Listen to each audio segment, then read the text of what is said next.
50-এর দিকে এখানে হয়তো এই ধ্বংসটা হয়েছে। তো আমি যখন সামনের দিকে আসি অনেক বাচ্চাদের মরদেহ আমি সবসময় ফোনে দেখছি, খবরে দেখছি।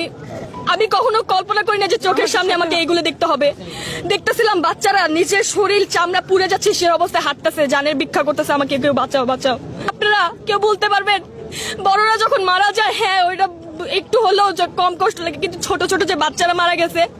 কিন্তু আপনারাও জানেন যে বিমান যে ধ্বংস হয়েছে তার ভিতরে কত ধরনের ইঞ্জিন থাকে, কত কেমিক্যাল বা অনেক পুরাতন, প্লাস কত ধরনের ইঞ্জিন বা কত কিছু থাকে, আপনারাও জানেন তাই না?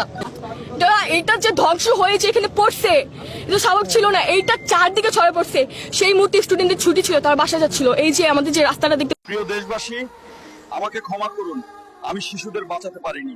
আমি নিজেকে বাঁচাতে পারতাম, কিন্তু সবাইকে বাঁচাতে গিয়ে আমিও তাদের সাথে চলে গেলাম। শুধুমাত্র একটি সুইচ টিপলেই আমি নিজে বেঁচে যেতে পারতাম, আমি সেটা করিনি। আমি অনেক চেষ্টা করেছি, আমাদের শেষ রক্ষা হলো না। আমাদের সবার জন্য সবাই দোয়া করবে।